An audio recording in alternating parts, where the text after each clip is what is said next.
Hello, my dear audience. I am Sanjay. Everyday 5 idioms and 5 preposition. First, as if. Bangla অর্থ যেন, as it would be. He is stupid as if he does not understand anything. সে এমন বোকা যেন কিছুই বোঝে না। As it were, like, যেন. The sun is as it were lamp of the universe, lamp of the universe, সূর্য যেন পৃথিবীর বা বিশ্বের প্রদীপ। অ্যাজ ইউজুয়াল, যথারীতি বা habitually. He is late as usual, he is late as usual, যথারীতি সে দেরিতে এসেছে, যথারীতি সে দেরিতে এসেছে বা সে দেরিতে এসেছে যথারীতি। At a loss, puzzled, PUZZLED, হতবুদ্ধি বা কিংকর্তব্য বিমূঢ়।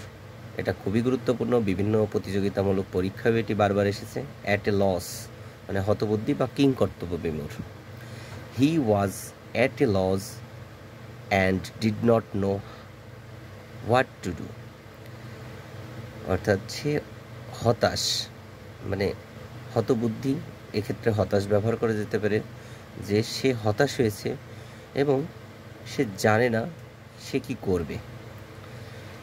অ্যাট অল অর্থ আদেও। Primarily, he does not know English at all, সে ইংরেজি জানেই না, সে ইংরেজি জানেই না, আদৌ সে ইংরেজি জানে না। তাহলে কত সুন্দর হবে, আদৌ সে ইংরেজি জানে না। দেন 5 প্রিপোজিশন। অ্যালট টু মানে বিলি করা, এর আরেকটি অর্থ হলো বরাদ্দ করা।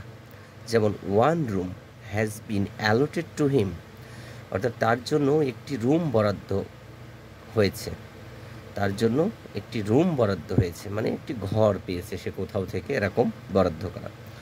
অল্টারনেটিভ টু বিকল্প, অল্টারনেটিভ টু অর্থ বিকল্প।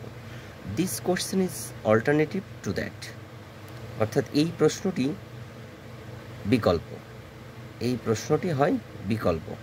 This question is alternative to that. Aloof from অর্থ দূরে থাকা। কিপ ইয়োর সেলফ অর্থাৎ নিজেকে রাখো, কিসের থেকে? Bad company. অ্যালো ফ্রম নিজেকে দূরে রাখো খারাপ সঙ্গ থেকে। অ্যাম্বিশন ফর মানে উচ্চাকাঙ্ক্ষা।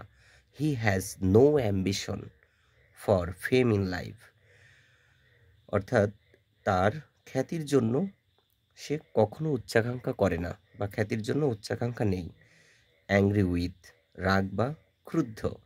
হি ইজ অ্যাংরি উইথ মি, সে আমার প্রতি রাগান্বিত বা ক্রুদ্ধ। Thank you audience.